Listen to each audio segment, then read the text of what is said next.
It's one of those days, boys. Good evening, boys and girls. Welcome to Nez Says, a place where Dave Nesdahl can screw up and still look pretty damn good. A place where musicians can get together and inspire each other to play more guitar. Hey, Ty, how you doing? Hey, Dave. Good to see you. Happy Wednesday. Yes, happy Wednesday. It's good to be back with you guys this week. Hey, Ben. How you doing, Ty? Yes, welcome back. You missed out on last week, so that just means double the fun tonight. We'll make. Well, listen. I've got to thank Terry for stepping in last week and doing an amazing job. Thank you, Terry. Yeah, that was a lot of fun, and Terry did a great job. We're already into June, and Ty, you just left us dangling a couple of weeks ago. We're announcing all these concerts and this and that, and now we're getting the finer details. We're going to touch on some of that tonight. Hashtag supporting artist. We also big piece of news there regarding boutique amp distribution. Yes. And you know what? One of those jolly old souls that we've been fans of for decades, he decided to put out a new hit single. Yes, I don't know if it's a hit. It's a hit as far as I've heard it, so it's got to be a hit because I don't listen. It's a good song. Yeah, it's great. It's a great song. It's a catchy little tune, and you know what? And his voice sounds great. We're talking, Mr. DLR. They found the right key, and it had that kind of, that jokester swing that we heard, and from the Crazy from the Heat album, EP, if you will, which was just a hodgepodge of, sure, let's do this song, Just a Gigolo, right? That's what it kind of reminded me of. It's just, I could picture Dave in the studio with that swagger while laying down that track. It's a great little track. I could picture me doing it too.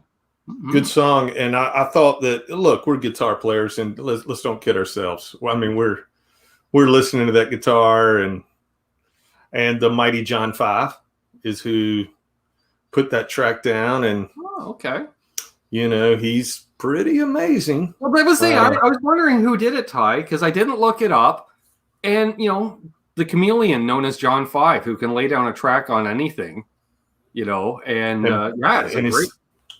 brilliant. It's brilliant, and I'm really, so we're talking about David Lee Roth for all of you guys. I mean, most of you know that we're speaking in code, but we're talking about David Lee Roth and the single that he just very quietly released on a holiday, on a national holiday, Memorial Day, and he quietly releases the single "Giddy Up." And where does he release it? He releases it online, and it's because Dave is an interesting guy, and there's not a big.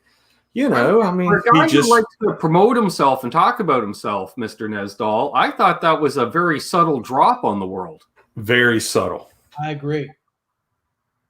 Kind of remind me of the Van Halen boys in that way, right? Very close to the best, and then when it's ready, here it is, world.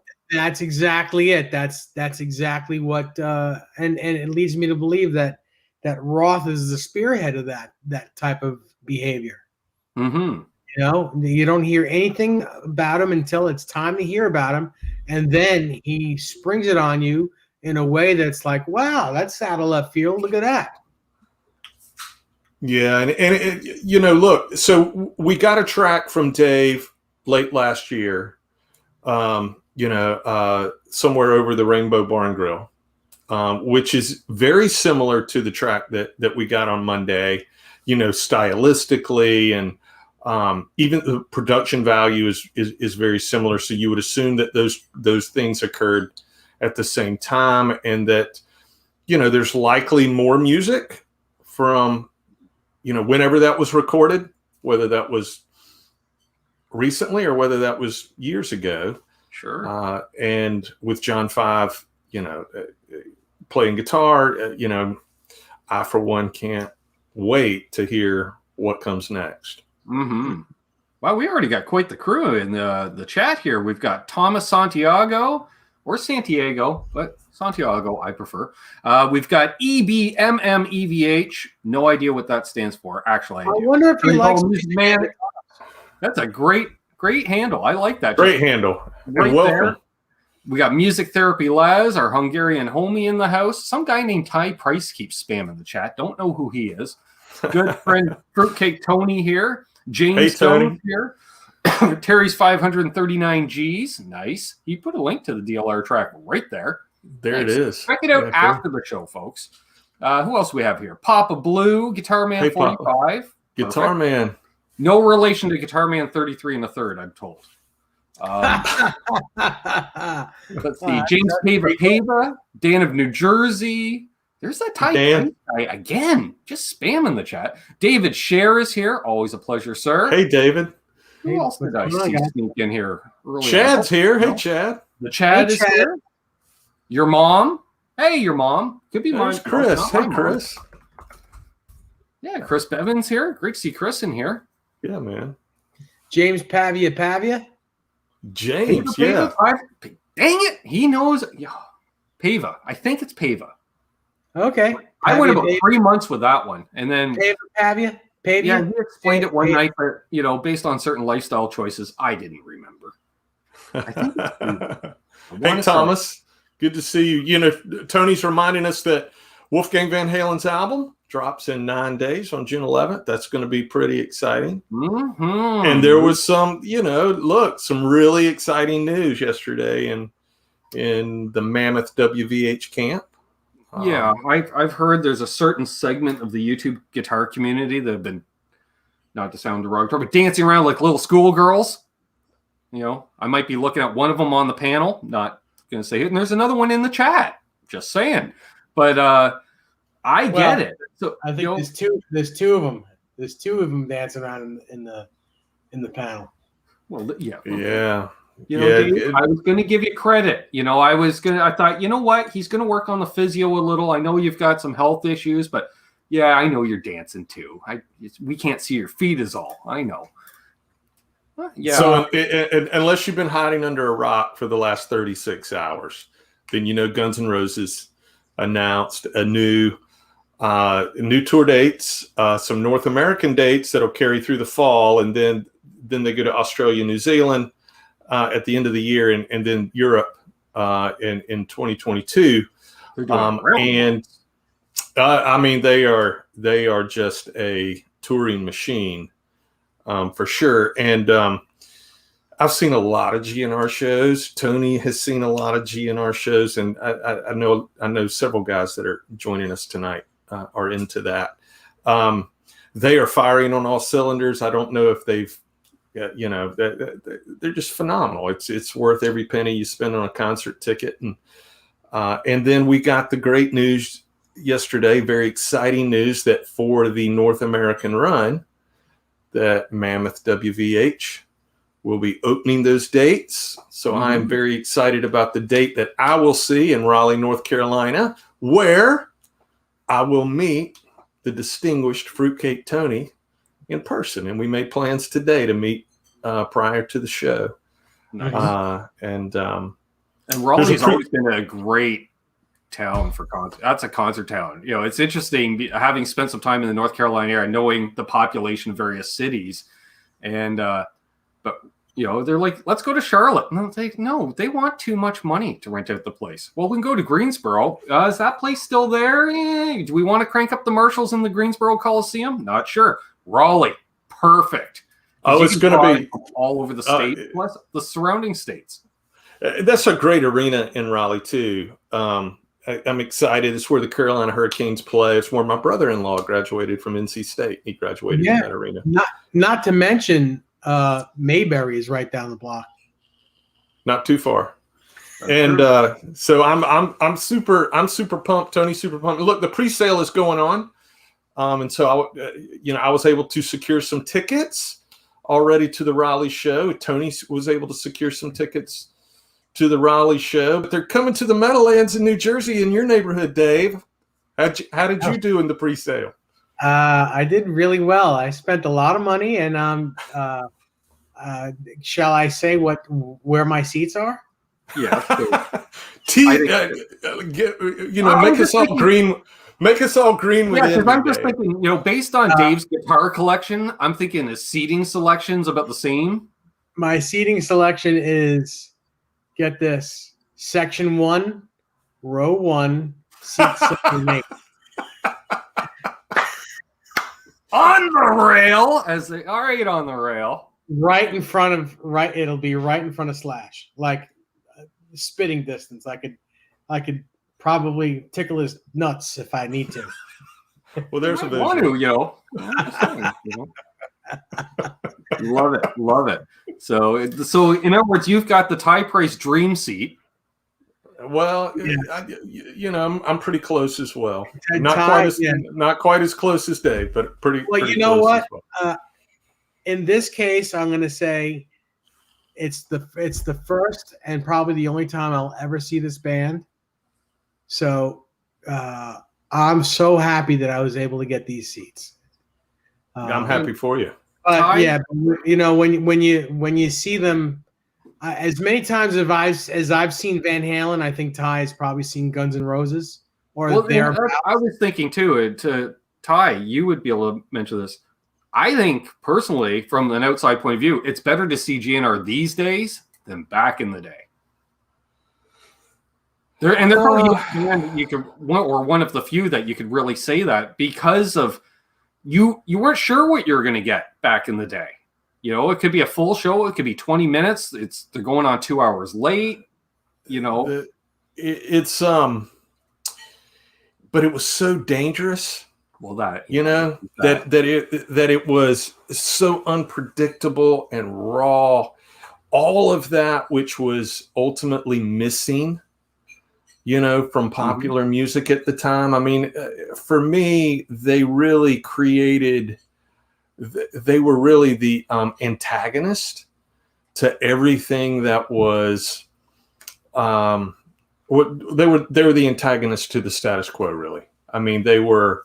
Yeah. They were everything that we wanted to see in a rock and roll band, right? They were my generation's Rolling Stones. Oh yeah, that's it exactly. Like for 3 decades, we had the Stones. Then Aerosmith kind of did that thing in the 70s, and then the 80s, it was the Guns N' Roses because like with the Stones, you'll see, everyone wear a suit, get a haircut, and the Stones are like, we'll do it for an album, but this ain't gonna work.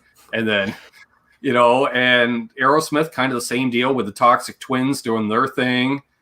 And then by the time the 80s, we had a lot of production into those albums. They were very slick sounding. Not that Appetite wasn't a nice slick album, but Slash is like, I'm coming out, I'm wearing a top hat, I'm playing Les Paul, I'm using a wah. Arguably the best guitar tone on any record in the 80s. That 87. Well, I've caught this before, and I will catch it. And I think everyone here knows how I revere the Mighty VH, and I love everything about that band. And that was really even although Kiss was my gateway, Van Halen was the band, right? Yeah, of course.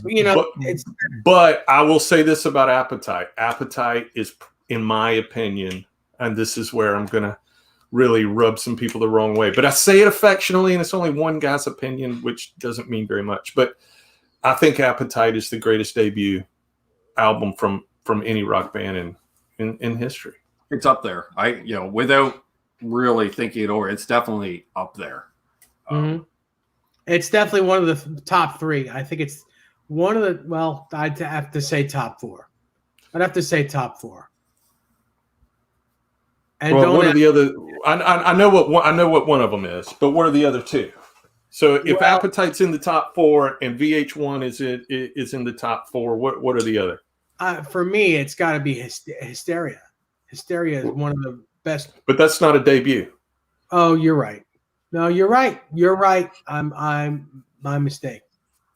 And see, Papa says Highway to Hell, and I agree too, but that's not a debut. Yeah, exactly. And I was just thinking. Well, Zeppelin you can consider Black. We already had the Yardbirds and Cream, before Zeppelin hit the scene, so it wasn't quite as groundbreaking in the set. James just threw out Boston. Gotta think about that. That's a good call, James. Yeah. You can kind of throw Back in Black in there because it's a debut with the new version of a band that's been around. It depends on which AC/DC lore you follow. Yeah. Was it truly a debut with Brian, or was that record written prior to Bond's death? You know, it depends on which part of the AC/DC lore. Yeah, you subscribe to. I think it's both, because I can't see writing an entire new album's worth of music. But also, it depends. I don't know. I don't know how I'd feel and be that grief stricken that you might want to just toss the whole project in the can and start over. So, yeah, that's a good question. Last throws out Blizzard. Ooh, that's a scary record. That's a good record. Blizzard of Oz, man. Great record.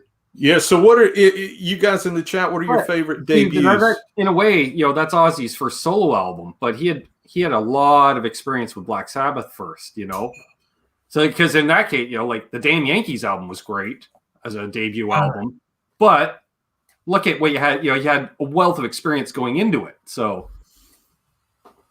that one's that's tough. Mm-hmm. Man, James is a huge music fan. He's thrown out Zeppelin 1. He threw out Meet the Beatles. Mm-hmm.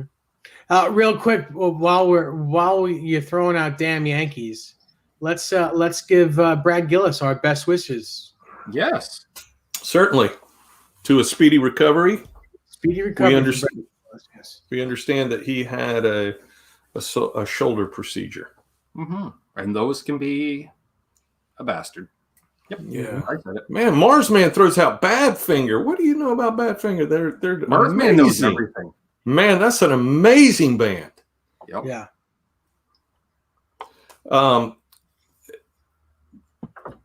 But are we talking iconic debuts or just really good debuts? Well, I mean, we started out by saying, I opened the can of worms and said I thought that Appetite was the best debut in history of rock music. I mean, so would like Hendrix's first album be up there? That's why it's up to debate, right? Yeah. See, I like just tossing it out as a form of a question, because personally, Hendrix, much like a lot of Stones albums, there's a handful of songs on each album I like, and I really wish they would have all happened on one album. But, Led Zeppelin 1? Yeah. Well, like Zeppelin 1, I was thinking that, but like Cream was already doing the thing so much that I think Zeppelin largely followed in Cream's footprint in that way. Yeah, Chris threw out 2 great Kiss records. Not their love first. it. The first Kiss album was pretty good, though. Tony makes a great point. We're going to be, we've seen GNR, some of us have seen GNR more than you can count on 2 hands, 4 hands, whatever, right? Sure. But seeing Wolf on his first tour, that's going to be iconic. That's going to be historic. You only get to do that once. It's going to be fun. And watching him play guitar. By the way, did you guys see his new photo shoot with him holding his father's guitar from the last tour, and the 5150 half stack, and the new iconic PV 5150 remake amp? Yes. On Facebook? Mm-hmm. Yes. Pretty cool. Now, granted, not my favorite rig right now. And I don't want to be called a hypocrite, because I own one and I've played through one forever. It's a very cool. It does what it does very well. It doesn't do everything very well, but it does what it does very well. And I thought that photo was really cool. Him holding his dad's guitar. I thought it was very cool too. I really like the picture of him looking out the door of 5150 holding the black Stealth. Mm-hmm. Yeah. Hey, Tube Supio. Yeah, Tube Supio throws out Kiss Alive. I mean, Kiss Alive. I got that when I was in the 3rd grade. Because my mother's a huge music fan, and she always encouraged music in our house, and she bought that record for me. That was one of the records that really set me on a course. Dan threw out Leonard Skinner. My gosh, what a masterpiece of a record. You know what? That one could be up there, because those boys, right out of the gate, they made their mark. And I mean, their musicianship was just amazing. Their songwriting, everything about them, they were just great. Some of the greatest vocal, everything about it, everything. Mm-hmm. Well, how about the Allman Brothers Band? Sure. That first record, oh my God. That, yeah, you know what? Actually, at that time, from what I've heard, like talking to my dad and his friends and stuff, that was a game changer in many ways, because that was all of a sudden they're kind of seen as, I don't want to say America's cream, but like all of a sudden, wow, we got guitar bands too again. Yeah, well, it's kind of correct in saying that. Yeah. Dual guitar, and both of them were guitar heroes for the 70s, Dickie Betts and Dwayne Allman. Yeah, I mean, come on. Mm-hmm. So Chad says, all right, Chad says Tesla Mechanical Resonance. That record, when it came out at the time, that is such a powerful record. And if you think about when that came out, and you think about everything that was going on in the MTV era and the music of the time, Tesla really brought a classic rock kind of approach to a modern music context, right? Because there were certainly elements of both. And like the first time I heard Modern Day Cowboy, I remember, God, I've got to sit down and I've got to learn that song. And, Modern Day Cowboy, it's in the key of A. Mm-hmm. And those legato, those legato riffs that start the song off, and then there's an extended legato piece based off that opening riff that like pre-chorus. Mm-hmm. There's so much creativity in that guitar playing, and you had Frank Hannon playing like the SG, and you had Tommy Skeoch playing more the super strat kind of thing, and you had this incredibly powerful drummer. Yep. And the rhythm section of that band so tight. Tesla really, Tesla doesn't get enough credit for that. No, and I think it's because they were kind of a hybrid halfway between Guns N' Roses and the Sunset Strip, even though we know Guns N' Roses from the Sunset Strip. But you know what I mean, Ty? Like they were quasi, because you had those two different guitar players in the band who are great, phenomenal players. But they could go either way. They could do that blues jam a la Guns N' Roses, or they could do something that took you a little, like they could get into Queensryche territory as far as, hey, we're going to do 5 different things in this song, and it just worked. Yeah, Chad says their first 3 records. I agree. And in fact, my favorite Tesla record is actually the second one, The Great Radio Controversy, because I felt like the songwriting on that was just so sophisticated. I also appreciated like Heaven's Trail was like the first single off that second record, right? Yeah. And you got a sense of, oh my gosh, these guys are experimenting with alternate tunings, because like Heaven's Trail is a DADGAD tuning. Mm-hmm. And that was super creative for this style of rock music in 1988 or whenever that Great Radio album came out, right? And it's, I mean, that is like that's super cool stuff. Well, I'm thinking Jimmy Page had to be a big influence on Jeff Hannon, between the double neck and the use of the DADGAD and the sprinkling of acoustic throughout their songs, whether it be a ballad or not. I think that's a really good observation, right? Because like stylistically on Great Radio, you had a lot of Zeppelin, and Heaven's Trail. Look, I mean, there was so much happening in that tune, or that track that's halfway through it. She Did It for the Money. More of a hard rock song, but triads throughout it. We were talking about triads and stuff a couple of weeks ago, and you just referenced Hendrix. I mean, Hendrix taught us all to play like that. They're the kings of triads. A lot of their songs for that. It's funny. My main memory of that band, other than I listen to them on XM all the time. My main memory of them is them opening for Def Leppard in '87, and I went to the show at Nassau Coliseum. What a great tour! And their sound went out in the middle of their show, and they got booed off the stage. And what's his name? The singer basically told everyone to F off and left. Yes. And then Def Leppard had to apologize for Tesla when they came on.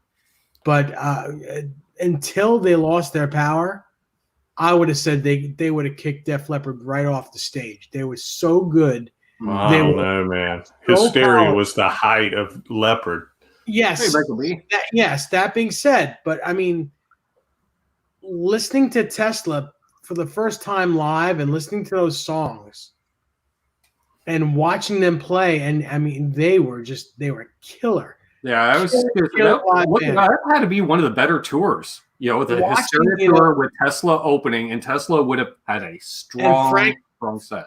Frank Hannon, most of the set was using a Firebird, and I was freaked out. I thought it was amazing. Oh yeah, man. He's always got great guitar tone too, and the sensibility in that band, the musicality in that band. Hey, look too, they don't get credit for all the acoustic stuff either, right? So all of those songs break down acoustically, and they're doing that 5-man acoustic jam. I know Bon Jovi gets all the credit for springing the MTV Unplugged thing with the acoustic Wanted Dead or Alive performance. Living on a Prayer. We got the idea from the 5-man acoustical jam, as far as. But that 5-man acoustic jam, you just didn't hear songs played like that at the time. No, it's the cool thing about that record, and if you saw it live on MTV, at the end of that, they put the acoustics down and played their electrics. They played Love Song as an electric song. Yep, which is a great song. I mean, best tons of melody ever, as far as I'm concerned. And the vocal performance on that track, I just don't think Tesla gets enough credit for being original. And then they were great performers, to boot. And I'm just thinking, doesn't that doing the acoustic spot during their set? That's a Zeppelin thing. When Zeppelin stopped having openers, they would do an electric set, small intermission, an acoustic set, small intermission, then another electric set to finish off the night. Yeah. Clapton does that. He's been doing that for a while. Yep. Wait a minute, Chris, you know about Tough Luck? Oh my goodness. I could go back and tell some stories about circuit bands, Southeastern circuit bands way back then. Chris Bevan coming out with some Tough Luck reference. Nice. My goodness. Yeah, I don't know. Are you in South Chris? Chris, right. Are you in South Florida? Chad says I saw Hysteria live with Europe opening. I wish it were Tesla. I bet. Yeah. I like Europe too a lot. I mean, Europe was pretty damn good, and they were great with John Norum, but they were even better with Key Marcello playing guitar. John Norum is a monster player, scary player. Yeah. Chris throws out Strangers in the Night. Mm-hmm. It's so funny, when Key Marcello joined that band, they redid all the guitar parts on the record to have him play all the solos on it. They took John Norum's solos off the record. Wow. At least off the MTV songs. Chris is in Ohio. He's in Ripper country. That's cool. Hey, Chris, you and I should have an offline discussion about Tough Luck, because I was a huge fan of their guitar player, Dave Scott. And Chris being in Ohio, they say all roads lead to LA. No, they all led to Ohio before you broke it as a band, because that state, like Cleveland rocks. Like that, bands from my area used to gig in Cleveland every other month, if you could, because that was the number one town to gig in, because they paid you like you played a big club, even if it was a small club. There's such a demand for live music in Cleveland. Yeah, it's live music was kicking in Cleveland. Mm-hmm. Absolutely. Especially a good cover band. Yep. Yeah. I told the story on my channel on Sunday night. Buddy of mine, Scott Clark, had an AC/DC tribute act in the 80s, to the point where like the guys from AC/DC had come and checked them out. They were both playing in the same town one night, and AC/DC actually came and checked them out and thought they were pretty good. And then I think they did a thing the next night and they came out on AC/DC stage, but they were getting at least $2,000 a night in Cleveland in 1985, 1986. Mm-hmm. Like in today's dollars, what's that? Like 7-8 grand in today's dollars. And Yeah. it's just 5 guys in a van from Trenton, Ontario. Making the 5-hour drive to Cleveland. Chris, the answer is yes. Yep. I did see the movie, and I really enjoyed the movie. I thought it was extremely well done, and I thought it paid. I thought it was a fitting tribute. I love it. So there's what Chris and I are discussing is there was a movie about Tough Luck that came out, and it's the story of a very successful look back in the 80s, and a lot of you guys will remember this. There were a lot of circuit bands that could make their living on on small, medium, larger circuits. Exactly. And Mayhem and Tough Luck was a band out of South Florida that really kind of broke open the doors for, you had Saigon Kick come out of that same, which was a phenomenal band. Great band. That came out of that same scene. Sure. And but they were pioneers on their local circuit for a long time, and they had some opportunities. And if you were in a band in the 80s or 90s, and you want to go and relive some nostalgia, that's a great movie to go and see. And you get a sense of the journey that they went through, both as performers, as songwriters, the mistakes that they made. It was really good. And their guitar player, all of us are guitar players. Their guitar player still is legit, great young player. I mean, Shrapnel, Mike Varney's in the movie. They offered the guitar player like a solo shred deal to make instrumental records, and he believed in his band, and he wanted to stick with his band and write songs with his band. It's fun. It's a really good movie. It'll probably cost you $3 for a rental, $4 or $5 for a rental on your local streaming service. But everybody should check it out, because then you can join Chris Bevan and I in this conversation and get in touch. Hey, Michael B., good to see you, man. That kind of reminds me of that the latest, I guess it would probably still be the latest Twisted Sister documentary, where it's 2 hours, and at the end of it, they release Stay Hungry. It's a good film. Yeah, good film. And I was just like, yeah, because we all know what happened with Twisted Sister, essentially, from Stay Hungry forward. And that was that years of playing the club circuit. Like, Dave, you obviously know, like Long Island itself had its own club circuit that you could play. Sure, Twisted was part of all of that, right? Dave? Yeah, they certainly were. Hammerheads, Sparks, Spit. There were, and these names of clubs, by the way. There was, just that these are clubs that they would see Twisted Sister play all the time. Yeah, back when you could have a 2,000-seat bar, essentially. It was just as much a bar as it was a venue or a club, per se. And why not, Yeah. You get to see a good band at a cheap price, and they keep the beer cold, and a lot of fun. So Mayhem, I saw the documentary on Apple Movies. I bought it on Apple Movies. That's where I saw it. It may be on Amazon.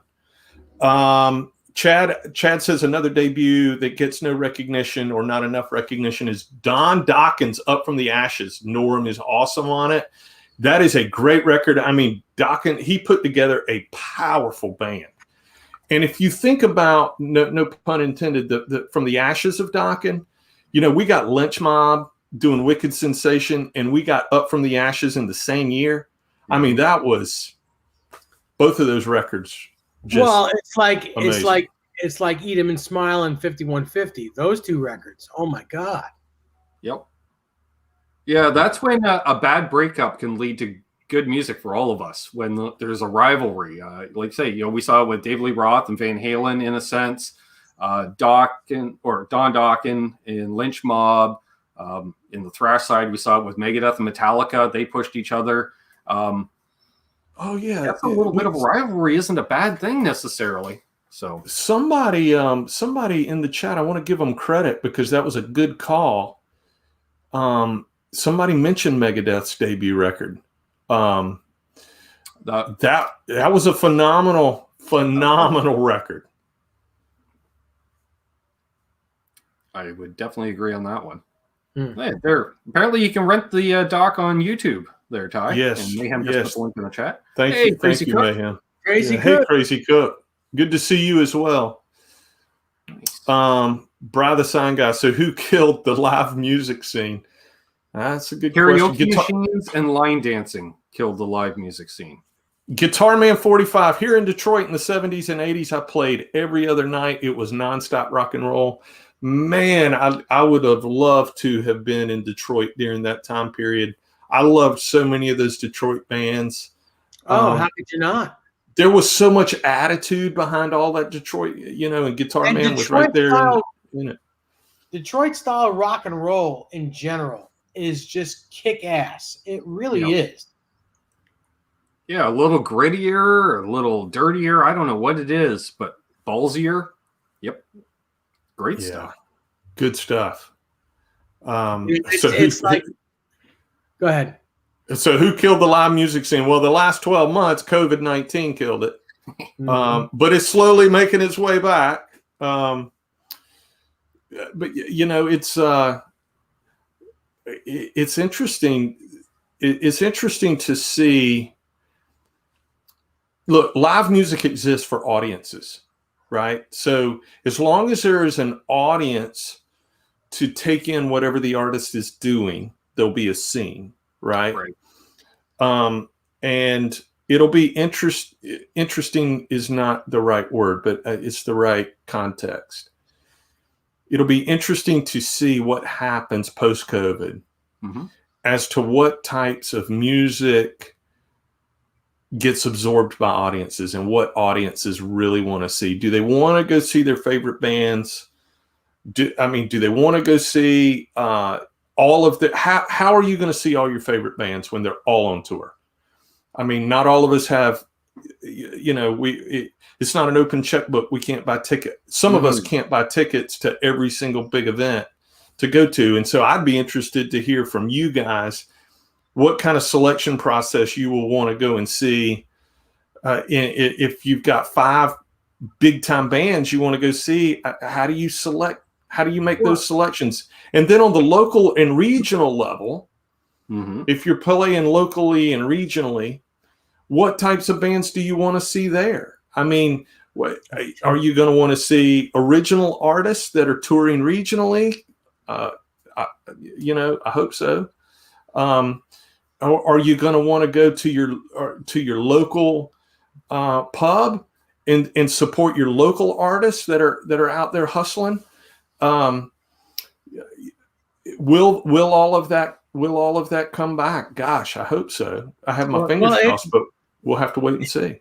It's getting there here in New York. I know a few of my friends' bands are starting to play. Andy Alador has been doing a couple gigs. He did a gig yesterday, I want to say, at the Talk House in Setauket, and that's quite a big place out east on Long Island. And then last week he played this place called Bo's Pub, and he said that you couldn't move in there. It was like sardines. He said that Bo paid him 4 times the amount of money that they normally pay him because that's how much money they took in at the door. Wow. I believe, and actually, I remember, Ty, when we were talking about it a couple of weeks ago with all these concerts being announced, like, how do you even find the time? And it was funny because I remember the last concert I went to being Tom Petty. Which is the coolest T-shirt you've worn on a Nez Says show so far. Wow, and I even wore Rolling Stones and Guns N' Roses. Okay. You know what? I'm not going to disagree. How good is that logo? I mean, how good is that illustration there with the V through the heart? I mean, how good is that? Yeah, that's really cool. And I'm a big time. I remember, like, we drove, let's say, 2/3 of the way towards Toronto. Then we got on a commuter train into the city, right? So we get out of the train station and we're walking down the street. And what happens? We run into a couple buddies that play in a local band. And we're like, hey, you're in town for a concert. Heck yeah. I said, so I didn't think you guys would be into Tom Petty. They're like, we're not here to see Tom Petty. We're here to see Iron Maiden. And we're like, what? Because usually you don't book concerts in the same town. On the same night, Ty, at the NHL Arena was Tom Petty, where I saw them in concert. At the baseball stadium, about 10 blocks down the street, you had Iron Maiden in concert. Wow. And in between that is the exhibition grounds where the IndyCar series was holding their race weekend as well. A week before the concert, my buddy's girlfriend says, do you think we should grab a hotel room? We just laughed. There's Right. 2 major concerts and a major auto race all in the same weekend. That's pretty insane. Yeah. Music City. That's Laz in Toronto. See, Laz says this, and Crazy Cook, we're going to get to your thing in a minute because we talked about that pre-show a little bit. Mm-hmm. But Laz raises a good point. He says, I looked up the tickets to GNR and the Mammoth show. He says the 2 tickets that he would be interested in is going to cost him over $900, and he would rather just buy another guitar. And I think a lot of people would come to that conclusion, right? Like, what else can I do with these funds instead of going to this concert experience? And that's kind of at the source of my question. What types of choices will consumers make in this marketplace where everybody is going to be out there offering something? Right. So two things came up. Crazy Cook said, did you guys see the video of Vince Neil singing over the weekend? And then Bry, the sign guy, says, he says, don't waste. Yes. He said, don't waste your money on the Motley tour next year. Vince can't sing anymore. He recommends them getting John Corabi back, but John couldn't sing Vince's stuff 25 years ago. Yeah, he couldn't sing him when he was in the band. No, that's why they went that whole new direction. A lot of us have seen a lot of us have seen the video of Vince over the weekend, and here's what I'm going to say about this. And I'm not just paying lip service. Listen, he's a rock star. He's one of my favorite rock stars. He plays in one of my favorite all-time rock bands. The guy's an icon. Okay.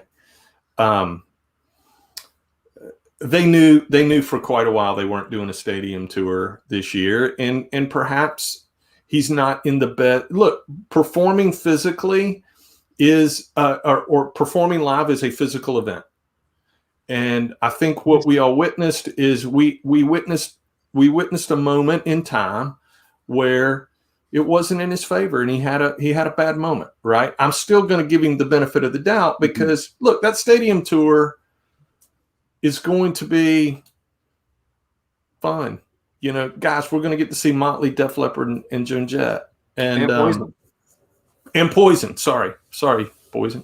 But and our good friend Tom Weber, a Nez Says alum, will be on that tour. But he had a bad moment. It's disappointing. And I understand that if you're a fan, that affects your decision of forking out a lot of money for a concert ticket and then being disappointed in the experience. But that one moment wasn't enough for me to throw in the towel on it. There's so much history there. It's like, did you throw in the towel in 2015 when you saw Van Halen with Roth and he couldn't sing? You didn't. You went and you saw the band because all the past, everything. Granted, Eddie was in good condition, but there are a lot of people that go there to see Roth sing and go there to see the singer as well. Whoever the singer is. I personally think, Ty, the Vince Neil band, coming in, like they probably had some minimal rehearsal. They come in, it's a fly-in gig. That's what it was. It's not the machine known as Motley Crue, which is the same as the machine known as Guns N' Roses. Folks, these are companies. They have dozens of employees. You're going to see a lot of wedge monitors on stage at those Motley shows. And guess what? Every other one's going to be a teleprompter. I guarantee you. And because these guys are business guys. Like Nikki will say, Vince, we're getting you teleprompters. You clearly need them. that's fine, and that's said behind closed doors. He was using teleprompters in the 90s. Exactly. They were using, Michael Stipe from REM, he was one of the first major artists to do it. Why? His memory was a sieve. He was the first to admit it. He says, I need teleprompters. I'm kind of with Crazy Cook on this. For me, it's not so much the prompters. That's cool. I mean, there's no problem for me there. Ty, but there's got to be rehearsals. There's got to be a month straight before they ever play a show. Like, they're going to be well rehearsed, well lubricated machine by the time they hit the stage. Yeah, I understand fans that say, "Hey, this is sad, this is disappointing," and I think fans are well within their right of saying that. I'll say this about Vince's band: limited rehearsals or not, that band is top tier. Yeah. I mean, those guys. Jeff Blando is an amazing guitar player and an even better singer. I mean, the guy is an incredible singer. Look, you've seen The Showman, which is Zoltan Chaney playing drums for that band. Mm-hmm. Great drummer, sure, and showman, right? And then Dana Strum, his history. And if you've not seen Dana Strum's video that was released a month or so ago of him talking about how he introduced Ozzy to Randy Rhoads, that's pretty interesting. So what you're saying is Vince is fronting half of Slaughter. It's 3/4 Slaughter, isn't it? Or 3/4, yeah. Yeah. I mean, that is those are top flight. So does he just rent them from Mark, or? Top flight band, very, very prepared, always sound great. Very pro. And I think I've seen Vince solo for many years. And because look, Vince is the guy. Look, let's be honest. Vince is the guy that goes out and plays these Motley songs when Motley's not on tour. He's the one that carries this torch forward. Yep. And he's had a lot of great bands over the years. Yeah, that's true. None of the other guys How about him and Steve Stevens? Oh, wow. With Steve Stevens, I thought that was one of the best bands ever. Well, Dave, speaking of bad breakups that lead to better music for all of us, that was a spiteful, like Vince put together an all-star band when he went solo because Motley Crue got John Corabi to go in a new direction. And Vince said, screw you, I'm going to put out a killer Vince Neil album. And it was. Well, he went out and got, he got the premier drummer and the premier guitar player to do that gig for sure. And I thought it was a great album. I really did. I thought it was a fantastic album, and dare I say, I enjoyed that album more than I enjoyed the self-titled Motley record at the time. Even though that Motley record's great, I love that Motley record, but I don't look at it as a Motley record, Ty. It's different. It's very different. It's more Pantera than Motley Crue. Very different. It got darker. It got heavier. Definitely. Michael B says he has a history of messing up, not singing a whole song. They better get him some offstage backup vocals, and then he can entertain and not get tired. Yeah, look, they've got to take care of some business, and like Dave just mentioned, this is a business, right? I mean, this is big time business. Yeah, it is a company. They've got some work to do, but even the 45 seconds of that video in Girls was not enough to make me want to throw in the towel on that. I watched several highlights of songs. Dr. Feelgood was not so feeling good. But how good was that band? The band was great. The band was great. So good. Yeah. Vince was able to hit the notes. He just wasn't really enunciating anything, but it was nice to hear him hitting the notes at least. Although, Dr. Feelgood was sounding closer to C than D these days. As we know, they do like to tune down. Yeah, but I mean, you know what? That happens with everybody. Yeah. You could say the same thing about, and I keep bringing Van Halen up, but with Sammy Hagar and The Circle, they tune everything to D natural. Everything is, the guitars are tuned. Yeah. Your open E chord is a D chord. So, I mean, that's what makes him still sound good, because he can't even sing in half step down. Well, I think a lot of these guys. Look, let's cut Vince some slack on this. When Nicky handed him those lyrics to walk into the vocal booth and record Livewire, what, 1982? Mm-hmm. Did you think for a minute Vince thought he'd be singing that 40 years later? I mean, no. And if you listen to Livewire, if you listen to that song, he's flat originally. If you listen to the vocal line, he's singing flat on it. And look, I mean, did you think Hagar was going to be singing that stuff at 70? I mean, he didn't think that. I mean, yeah, he's like 73 now. Yeah.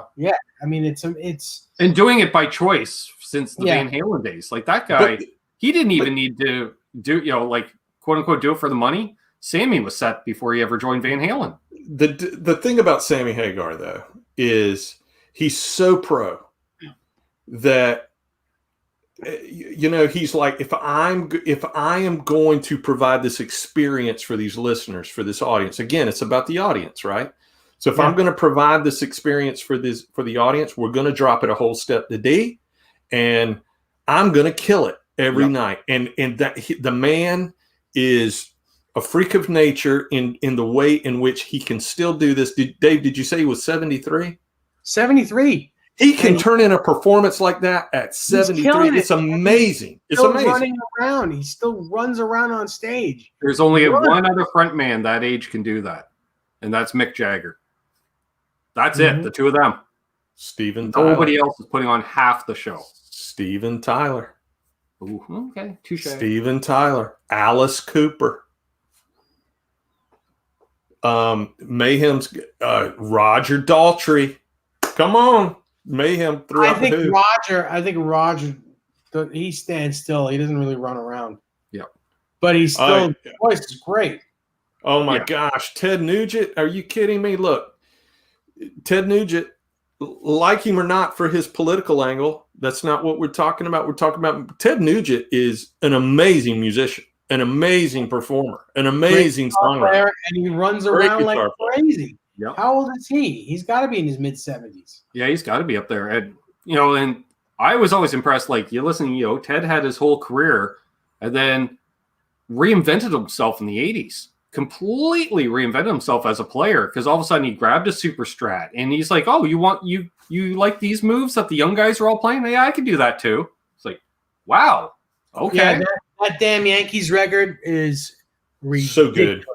The songwriter. I mean, you're writing a record with Tommy Shaw, Jack Blades, and Ted Nugent. I mean, it's not even fair. It's the songs on those two damn Yankee records are unbelievable.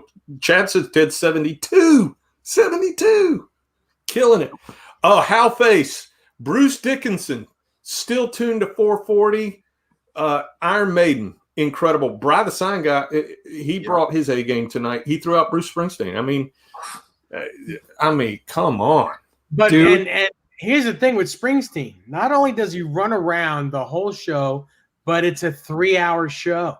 Minimum. Well, Michael B says he's seen him 6 times. Maiden is almost perfect every time you see him. I mean, Maiden is one of those machines, right?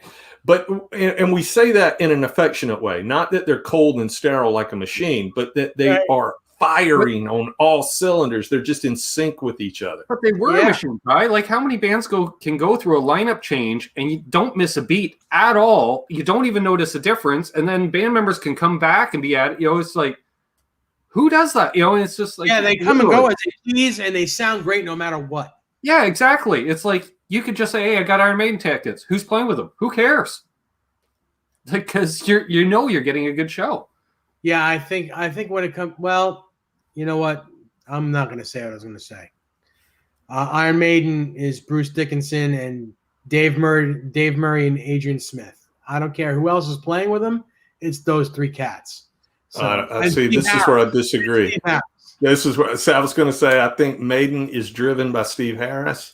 Yeah, and I think that their standard for excellence is so high that you've got 6 guys now. 6 guitar players, and they stay out of each other's way. And they are totally bought in. Yes, which just means too when they do those dual runs, harmonize to each other. Now they can do 3-part harmony runs.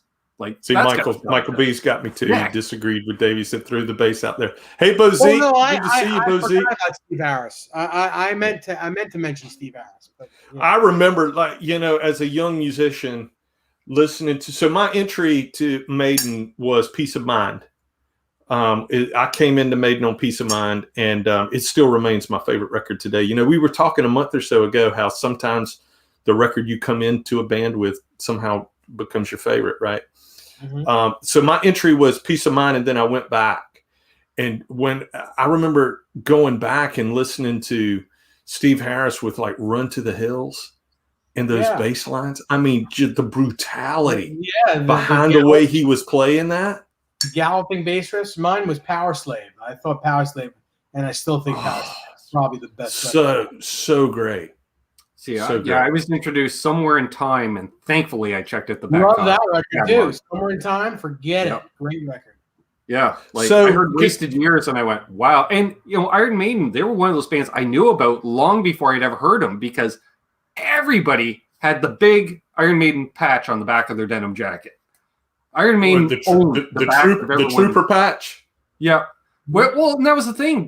Because they had Eddie, they would bring out album cover back patches, ones for singles. Like you had the Aces High. I remember I had the Aces High poster. Like Iron Maiden ruled the merch world. Especially patches and buttons and all that. Yeah, stuff. They did. Second only to Kiss, of course. Iron Maiden and merch, forget it. Yeah.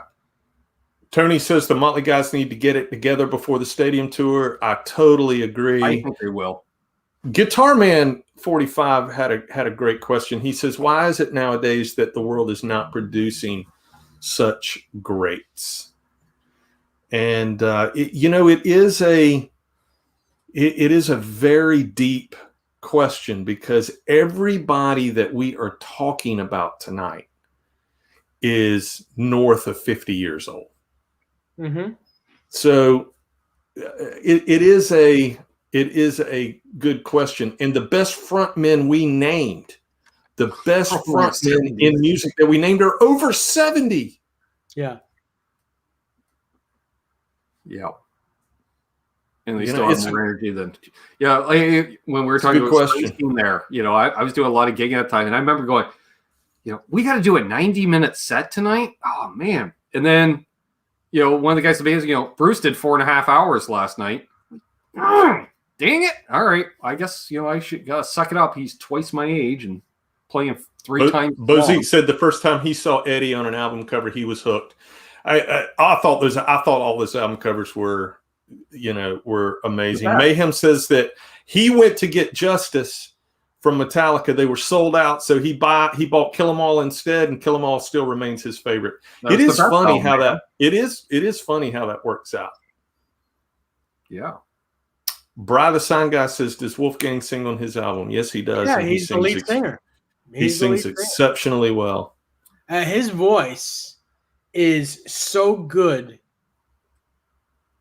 That's it. It's just so good. It's ridiculous. His voice is ridiculous. Well, like Dave, you went back to that 2015 tour, Van Halen tour. We heard the backing vocals. Even so, the backing vocals,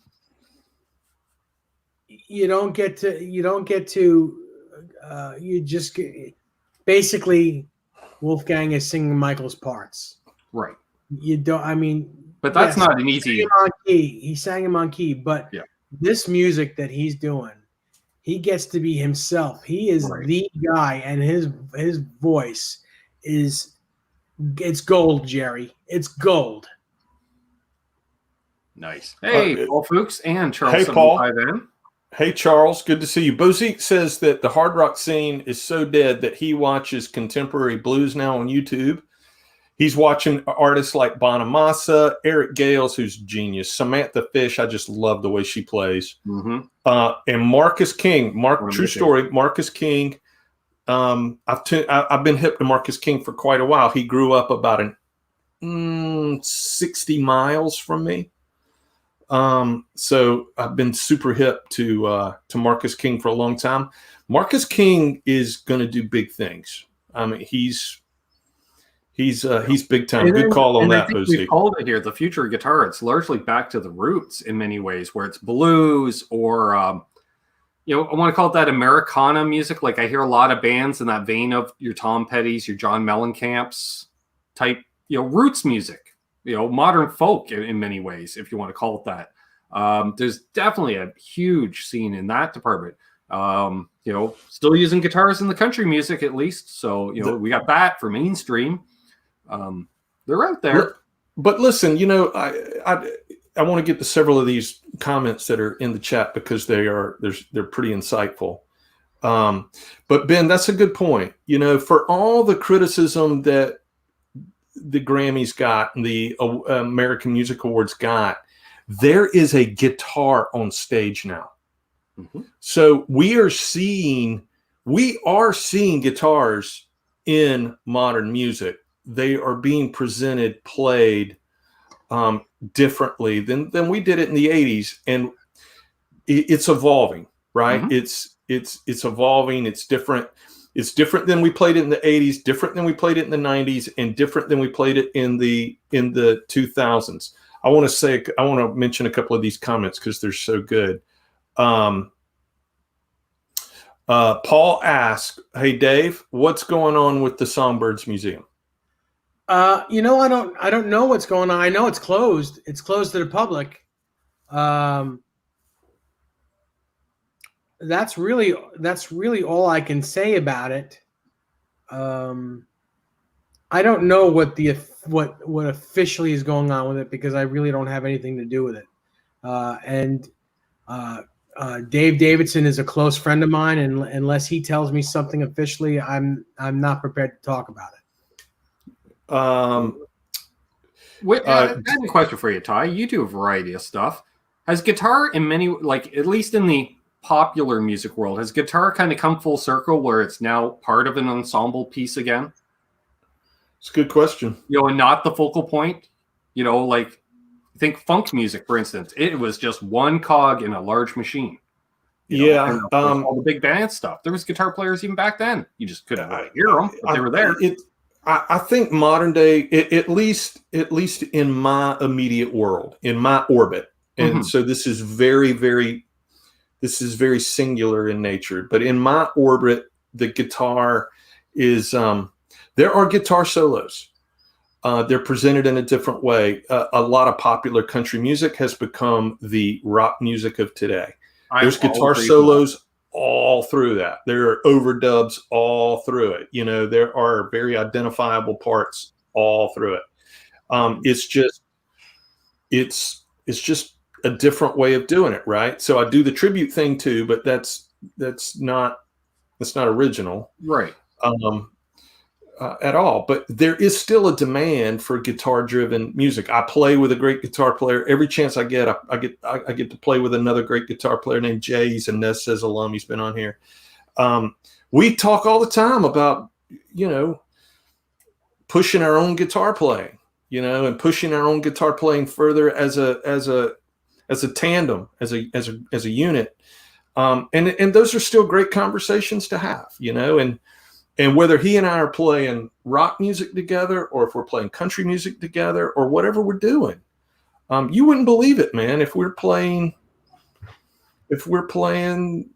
I mean, we've played Outkast songs together. I mean, it doesn't matter. I mean, there's two guitar parts in there, so the guitar's there. It's just presented in a different way.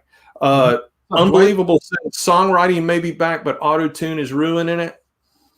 It doesn't seem as organic, right? I mean, he's right. He's right. It doesn't seem as organic. Or even as much as the auto-tune, they've got that timing correction thing, where it's basically auto-tune for the whole band, like drums. It just takes everything and makes everything perfect, and you lose that sloppiness, which makes it real. Yeah, there's a human factor that is going bye-bye because of this auto-tune thing. And please forgive me, because it's not just rappers or hip hop, or it's it's has a lot to do with new style soul and R&B. Yep. Singers that really are not singers that think they can sing because there is auto-tune, and the people that are behind these singers that are pushing it. It's just it doesn't look good for music. Well, I'm not exactly sure how I feel about that tool. I mean, I know that it's a very useful tool. I know that it can be a huge lifesaver in terms of economics. It can save a lot of time in the studio. And to be honest, look, my world lately has been, as you'll remember from a few weeks ago, my world has been completely consumed with a Kemper and understanding how to. So am I replicating a recorded guitar sound? Am I cheating by using a Kemper? No, you're not, because you're still playing the guitar. You're still playing the guitar. You're still doing, and you got to play it correctly. Snap to grid. Thank you, unbelievable. The problem I have with the auto-tune and that stuff is it takes the average guy or girl, or the guy or girl that really sucks, and puts them on the same playing field as someone that has an amazing voice and is a great musician and writes great songs. And that's not cool. It's just not cool. If this was so easy, everyone would be doing it. Yeah. And those same writers that are relying on that stuff in the studio are relying on it live too. Because, those auto-tunes, they got a blend option, and they blend it just enough so you don't hear the really noticeable glitches. But there's a lot of vocalists that are performing live with auto-tune. Hey, Dwight, good to see you, Dwight. I love Dwight. As you all know, I love Dwight's. We were talking about rock and roll, and we were talking about attitude and the attitude behind performances. This man puts so much attitude and charisma in his performances. You can feel what he's doing, and that is truly rare. Ed Dupree says, Greta Van Fleet. Love Greta Van Fleet. Love everything about him. I don't care about the criticism. I don't care about the comparisons. I see the young guys playing rock and roll. I see 4 young guys up there playing honest to goodness rock and roll, and it's inspiring. Exactly. There's another young band. Doing well. There's another young band that I love called Dirty Honey. If you're into young guys doing classic rock, writing great songs and playing it with a ton of spunk, you'll love Dirty Honey. They're a great live band too. Whereas Greta might be in the spirit of Zeppelin, Dirty Honeys might be more in the spirit of Aerosmith and GNR. So Bozique's not a fan of Greta Van Fleet, but he is a fan of Dirty Honey. Yeah, Dirty Honey is just Chad like Dirty Honey as well. Yeah, love them. Guitar Man 45 said that I'm going to paraphrase because I can't find the comment exactly, but when he started in the 70s, he was studying classical music, and his professor would pick certain students out of class and run them through the bar scene. That is called on-the-job training right there. Damn straight. And if you want to listen, somebody, my guitar teacher told me this. God rest his soul. His name is Robert Newton. He said the best way to get prepared is to set a deadline. Set a gig, you'll get prepared, and that's the training ground, right? Hey, Rob Baker. Michael B says we all use vocal stomp boxes for cover gigs. No shame in a touch of it. Nope. I agree, Michael. That's perfect. Unbelievable says Snap to Grid has ruined music since White Snake was still relevant. That's good. The chat brings up Snap to Grid. That's what I was trying to think of. The chat brings up a great band, Cry of Love. Oh, Audley my Freed Lord! Is the guitar player. The song is Peace Pipe. Their main hit. I think that was 92. Amazing. Yes, 92. Audley Freed. One of my favorite all-time records of all time. Audley Freed now plays guitar for Sheryl Crow. So he is, and he played in the Black Crowes with Jimmy Page. So and he played with the Dixie Chicks. Yes, he did. Great band. Great guitar player. He's a guy that plays a Strat through a Marshall with nothing, or he plays an SG special, SG Junior, guitar, cable, amp, no pedals. And I've seen him do it live right in front of me. He's done a few shows with Andy Aladort that I was privy to go to and got a chance to watch him play right here.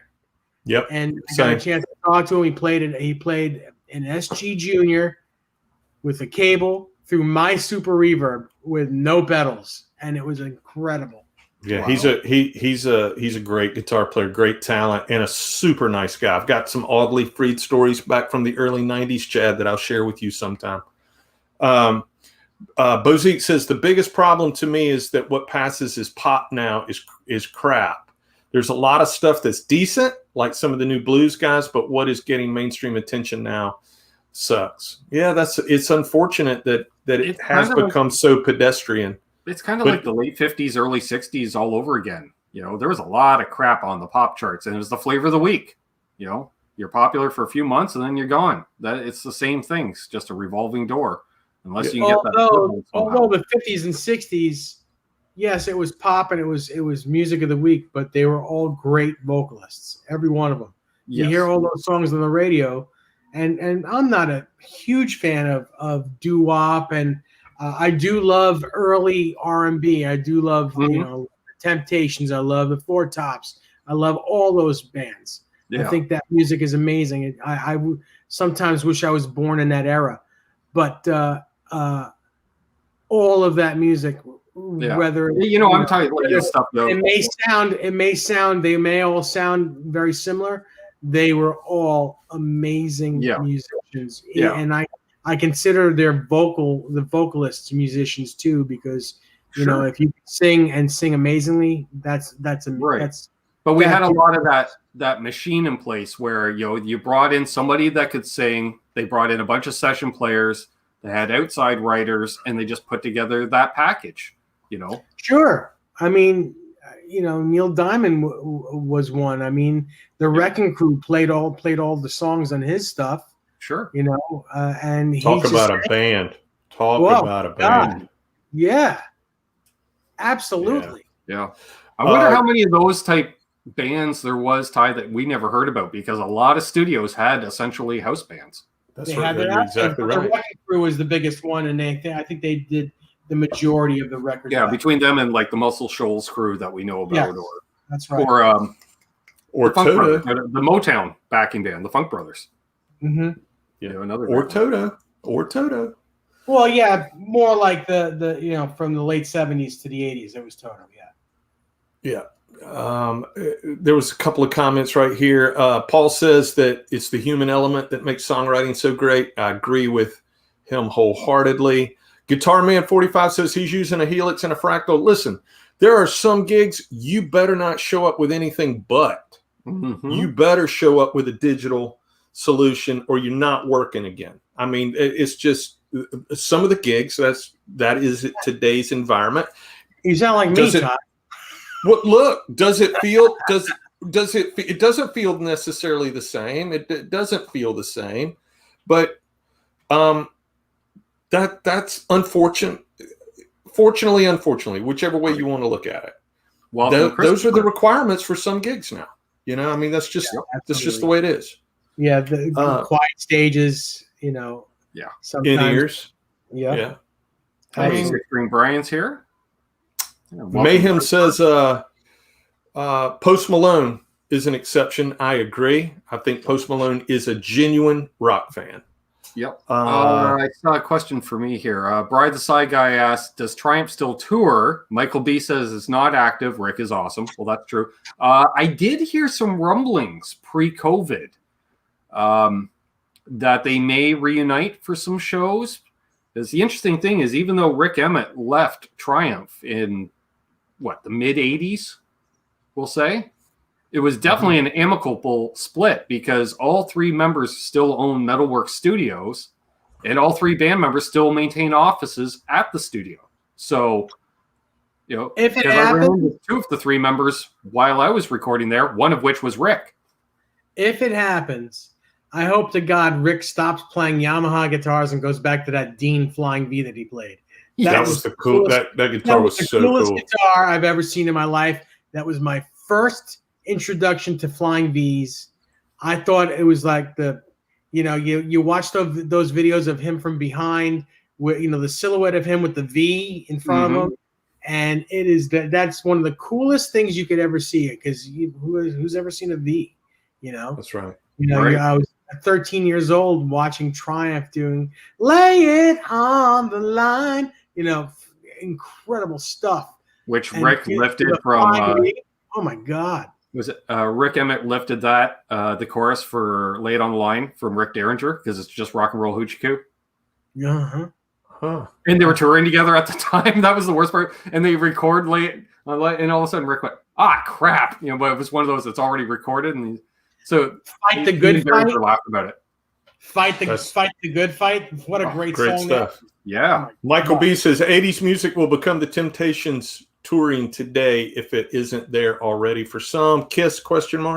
I agree, Michael. I think that's a good observation. And Kiss, look, I hear that they have a biopic movie in the works. Yep. I think Paul Stanley confirmed that earlier this week. Christopher's first time here. Welcome. Yes. So glad. Sturgill Simpson, great artist. So glad you're here. And he mentions Cody Jinks, king of country music. Yep. Six String Brian, good to see you, man. Thanks for joining us. Mm-hmm. Yeah, Sturgill Simpson, great artist. Very, very good.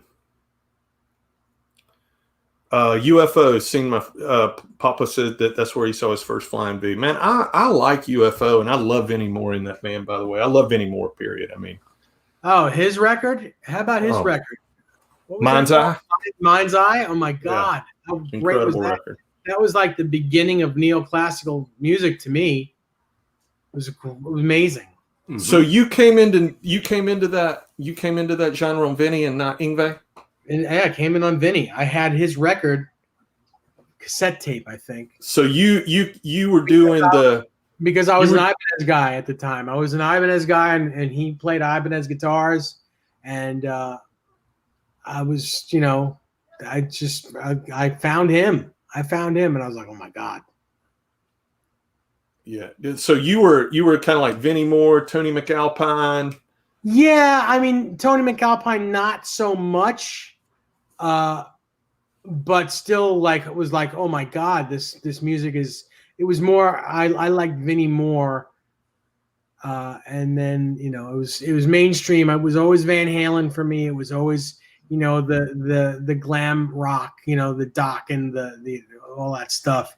And then I got into Steve Vai, Vinnie Moore first, because I think his Ibanez model came out before Vai. I think it was like 85 when that happened. So I listened to Vinnie Moore, then of course Steve Vai and Joe Satriani.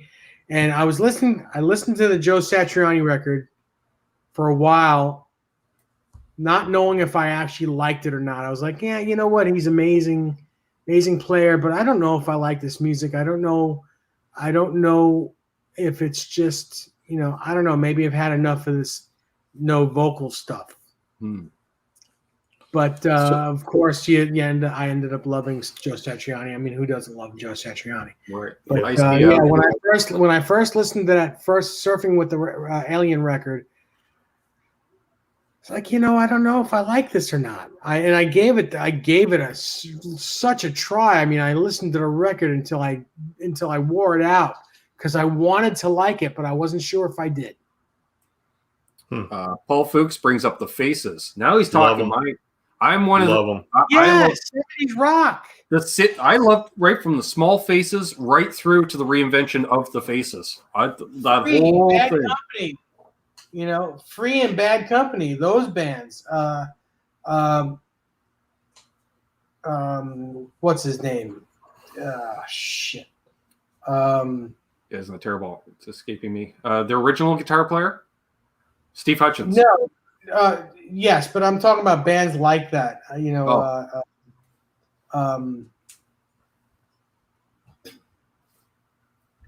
right on the tip of my tongue. Paul Kossoff? No, I mean he was in Free, of course, but Well, I'll think of it. I'll think of it. Humble Pie. Humble Pie. Yes. Steve That was Hutchins after the Faces. Yeah. Humble Pie. Right, Where we right, had a Humble young Pie. Peter Frampton. Peter Yep. Frampton. Yep. Amazing. I was thinking Peter Frampton because I couldn't think of Humble Pie. And for those who don't know what a monster player Hutchins was, to replace him, they had to get both Ronnie Wood and a new singer. Just saying. Yeah. So unbelievable. He mentions one of my favorite, Blue Saraceno, amazing guitar player. But he mentions Greg Howe. And Greg Howe, another great guitar player. Greg Howe had a profound impact on me, and I really love what he's doing today. Yep. He has really carved out a unique place in music that is completely his own. It's very, very original. I hesitate to give it like a description because I don't want to turn anybody off before they go and listen to it for themselves. So I really love what he's doing. Good call on that. How about Gary Hoey? Right. Oh yeah, great guitar tone too. Always. Yeah, always. And he plays a Big Apple Strat, which you could buy for like $700. It's his main guitar. Perfect. It's just Unbelievable mentions Brian Setzer. You don't Not need underrated, but should be in the Hall of a Fame. great guitar player. I think Brian Setzer is both underrated and should be in the Hall of Fame. Oh yeah, Well, me too. I mean, I have that guitar right there because of Brian Setzer. I love Brian. Yeah. Like they put rockabilly back. The Stray Cats brought rockabilly back. You know. Oh my goodness, the Setzer stuff. I'm not even gonna go. I could talk about that for a long time. The Setzer right. stuff. There's so much to unpack with his show stuff. right there. I mean, the chords that the man uses in constructing some of those songs are so far beyond pop music. Is so far beyond.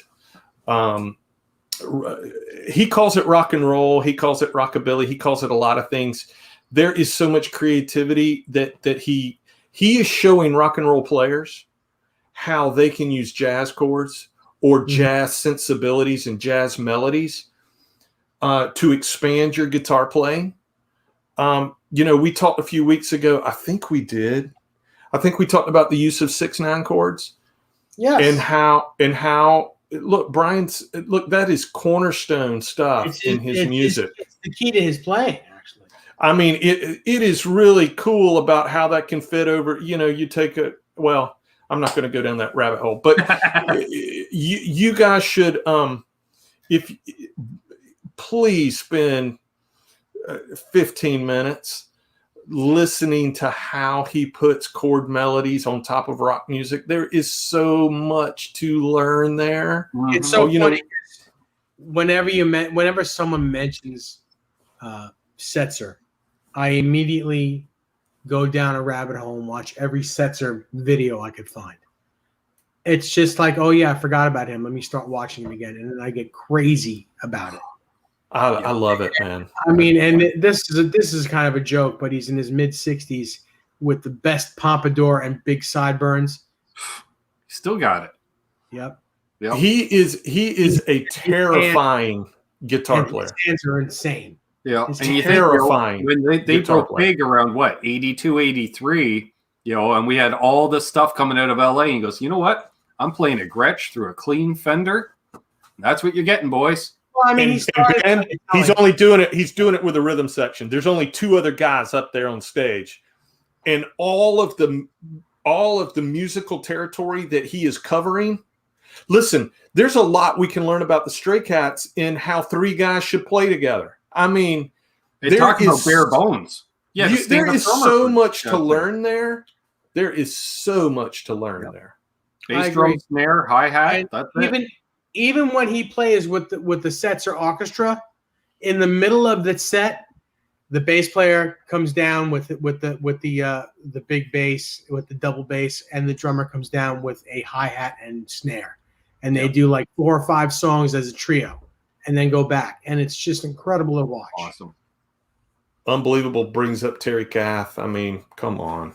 I mean, Really, another guy that is just that guy was so prolific in his approach to the guitar.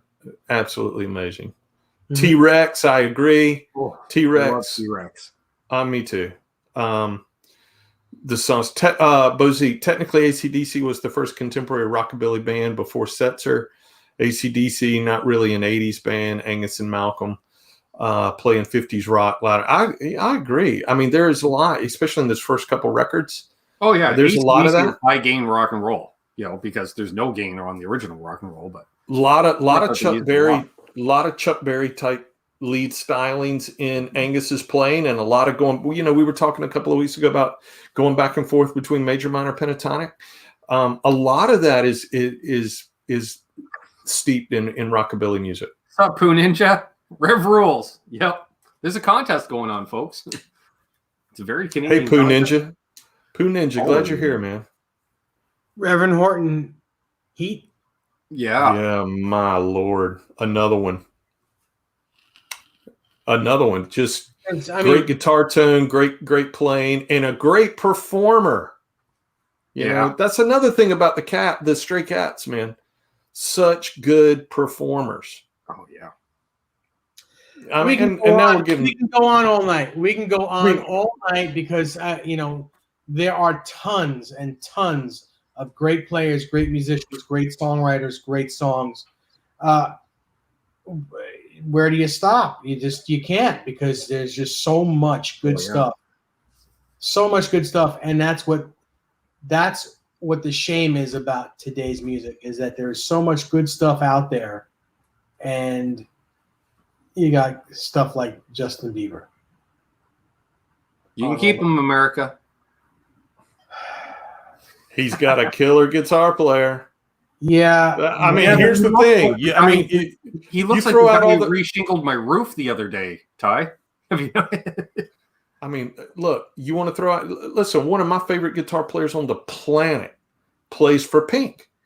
You know what? Justin D'Erico. I mean, here's the thing about Pink.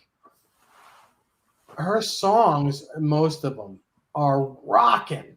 Yeah, she's come a long way from her first few albums. They're rocking. They're so good. She is such a great performer. Justin Bieber is today's, little heartthrob, is pretty much what he is. Is he still a heartthrob? Like I said, I don't know. He reshingled my roof. I don't even know, but it's looking rough. But he's worth $250 million or something. Yep. And I'm only nice to be able to retire at 22. I'm only using his name because I don't know the names of some of these new performers. I'm using his name because that's the last. That works. That's the last pop artist that I could name that's new. I wasn't kidding, Dan. I wasn't kidding. James says, "Are you familiar with Tuck Andrews of Tuck and Patty? One of my all-time favorites." Ooh. I am not, but I will be after this tonight. I will go and look at that, James, and we can talk about it on this show next week. Thank you for the. I love getting exposed to new stuff. Mm-hmm. So thank you, James. I can't wait to dive into that this week, and we talk about it next week. That'll be great. Mm-hmm.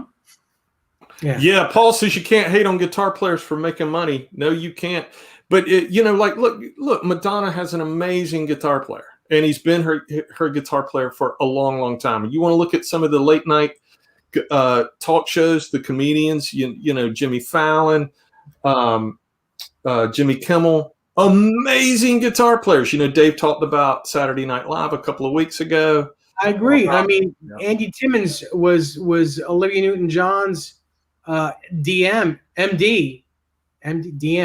whatever, musical director. For 20 years, 15 years. That doesn't mean I have to like Olivia Newton-John, but I love Andy Timmons. Sure. Yeah, unbelievable. He's tuned into Tuck's fingerstyle. Man, I can't wait to dig into that. Nice. Yeah. He's Bozique says, Dave, I remember that controversy when Billie Eilish said she didn't know who Van Halen was. I went and listened to a couple of her songs after to say awful is an understatement. 17. How many 17-year-old girls even know who Van Halen is? I don't know, but there's a good friend of mine, really close friend of mine, loves this band called Portishead. Mm-hmm. I know of them. Not my cup of tea. Really not my cup of tea. But different. At least it's different. It's not main. It certainly isn't mainstream. But I can understand what the attraction is. I can't even describe the type of music. It's out there. It is. But yep. At least they're making music. Yep. Yeah, Paul makes a good point. He says, I'm less interested in copying Ace than I am Paul. Man, that's pretty deep. Actually. I'm more copying Paul in the songwriting. That's what I'm saying. But once I put down the guitar tie, it's all about Ace, away from the guitar. Mm-hmm. See what I did there? I feel you. I know exactly what you're saying. I think but I think Paul's point is a really, really good one in that there's so much behind all those songs he created. I mean, because there's a pop sensibility to a lot of that stuff, and Paul Stanley has a unique ability to tune into a listener. He understands an audience. I mean, look, he's one of the best performers ever. He is. Yes, that's right. He is one of the best performances on the planet. He's tuned into an audience. He can play guitar and dance around and sing and make it look like,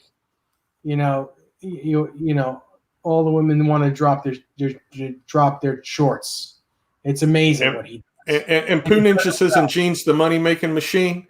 Look, a band's got it's a business, and the purpose of a business is to make money. They are providing a product that we all enjoy as a listener. I'm happy to buy it as long as I can afford it. And if one band member doesn't step up as the businessman, you're all broke because you're done. Yeah, you're done. Mick Jagger did it for the Stones. Gene did it for Kiss. There's always been that one band member that takes care of business. Christopher says that he Axl did it for GNR. Yes, yeah. Christopher says that he saw Greta from the rail in Detroit in 2018. He'd never seen so many girls throw money at the band. It's these younger bands that are going to turn on younger listeners. That's the future right there. That is really the future. Todd, did you go see Greta in Cary in 2019? See, Tony and I have been to so many of the same places. I absolutely did.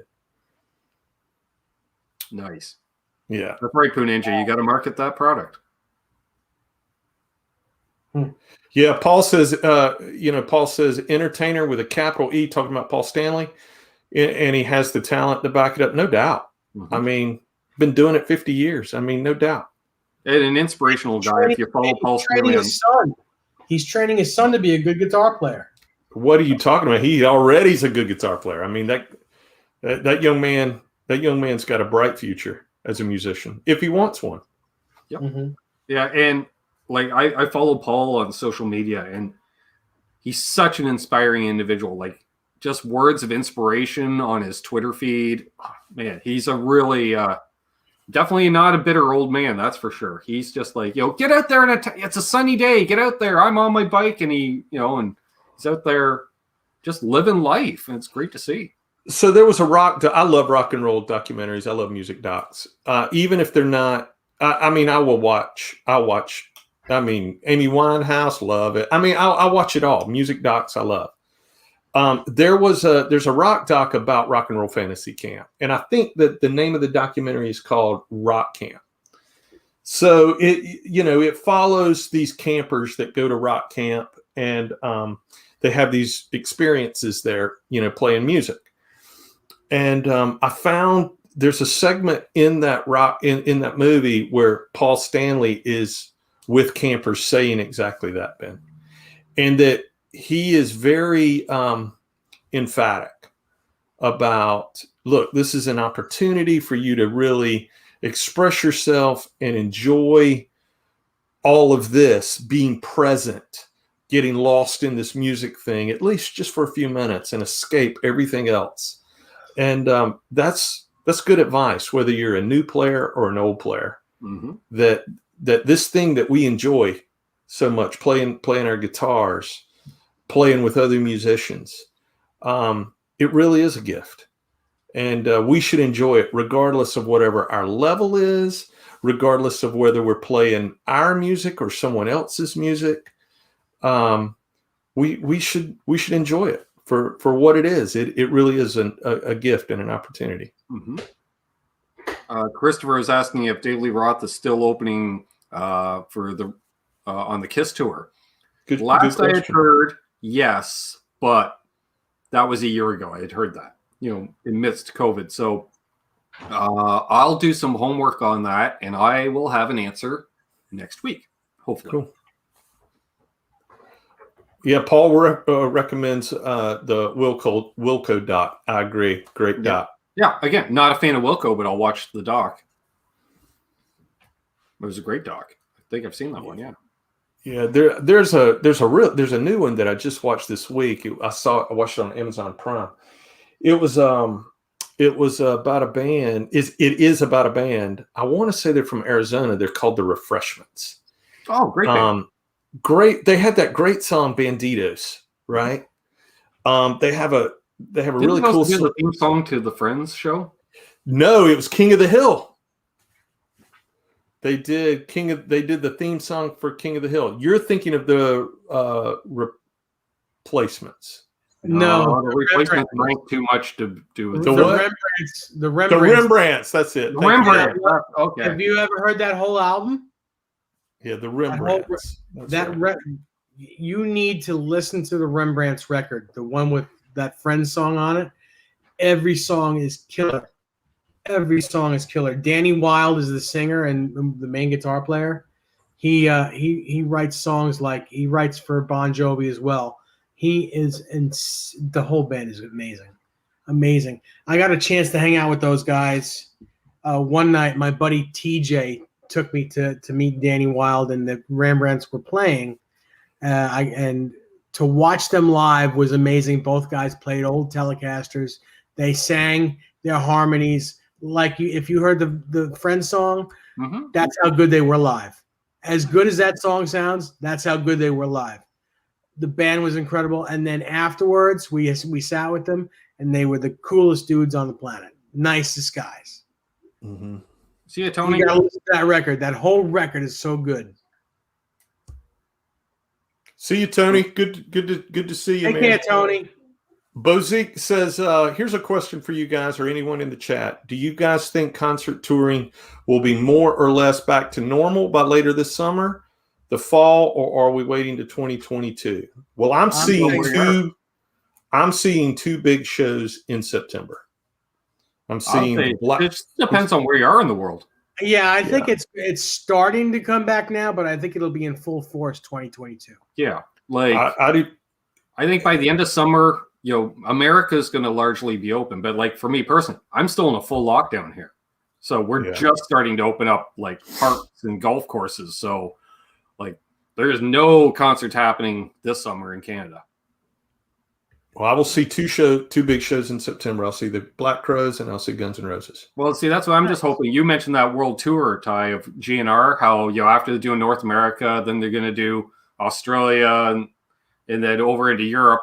I'm just hoping before they come back in, that's when they'll do a Canadian tour before returning to the U.S. again. That's what I'm hoping. I'm hoping for you. Yeah, I wouldn't mind going to a concert. It's been a minute. I just like to see any band play, like I'd like to go to a friend's band rehearsal even, Ty. I just want to hear loud, ruckus music, Just turning up the radio loud isn't the same. Well, me and some buddies, we're experiencing the same thing, and we're all committed to kind of getting together once a week and just banging something out and having fun. And it's good being in the room. With other musicians where there's no agenda, right? So there's no pressure of there's no pressure of a gig. There's no pressure in a set list. There's no pressure in any of that. We get in a room and we bang out some songs and we have a great time. Nice. Yeah, it's great. Awesome. I played Monday night. I played Monday night with one of my all-time favorite drummers on the planet, and it was super fun. And he and I have not been in a room and played together in over a year, and it was super fun, man. Nice. Terry mentions he'd like to see the Black Crowes, which is one of my favorite bands. Unfortunately, they announced the reformation of the Black Crowes, but really it's only the Robinson brothers and a bunch of session guys. They didn't really put the band back together. I would like to. I'd like to see Gorman, Ford. Yes. You know, I'd like to see Gorman, all that back. But what a great drummer, huh? Yep. Great drummer. And their keyboard player was a Canadian, so I'd like to see Mark Ford. I'd like to see Mark Ford back in the band. Yeah. So Ed was Canadian? Yes. He was, and he passed. I believe so, yes. Yeah.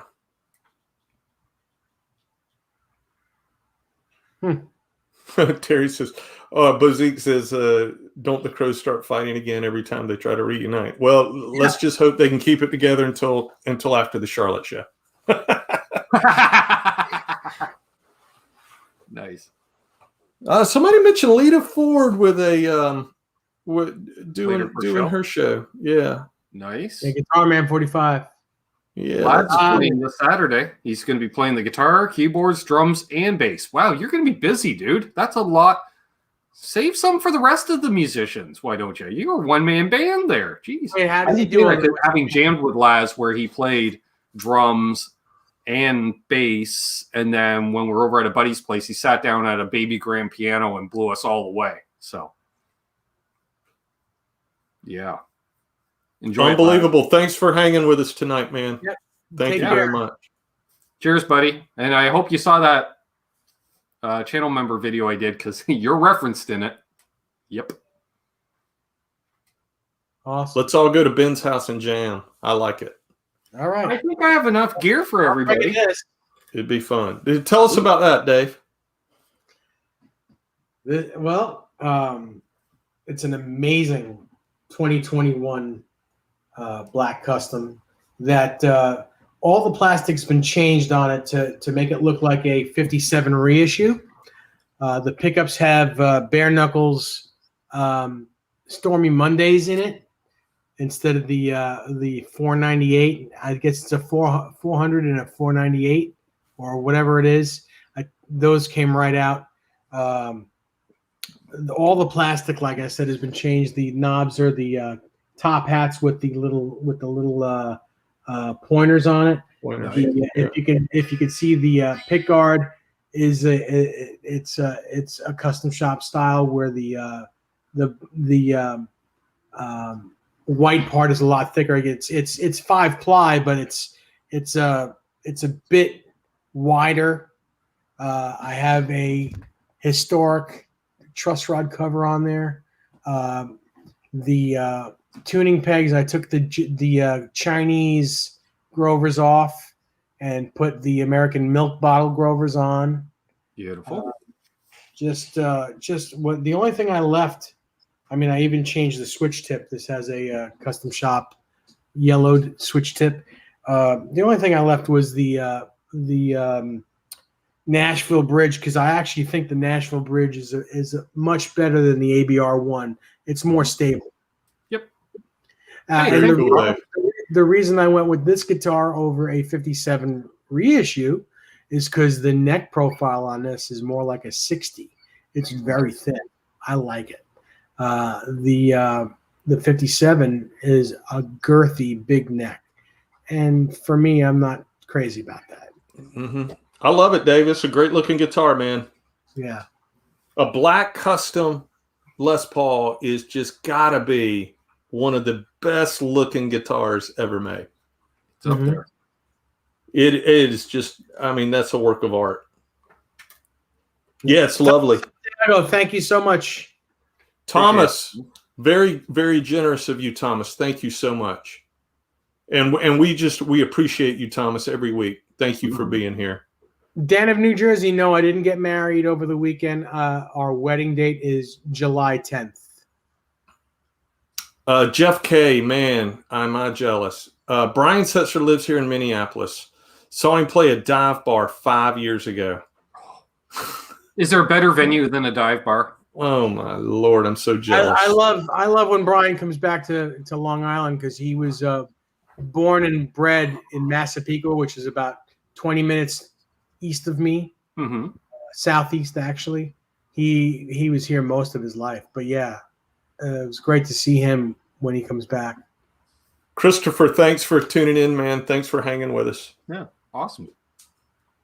Very cool. Yeah, Dave, that's a beautiful guitar, man. Beautiful guitar. Yeah. Tell us what your plans are for that, Dave.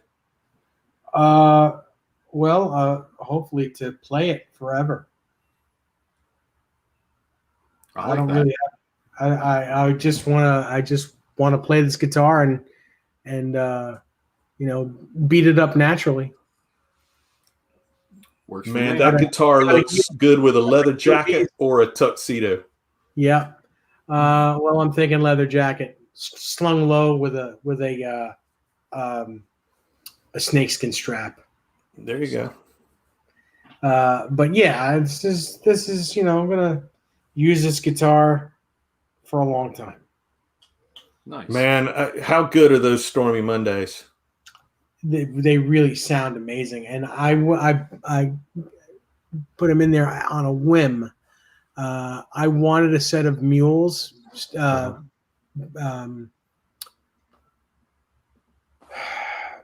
bare knuckle mules, and I couldn't find a pair around.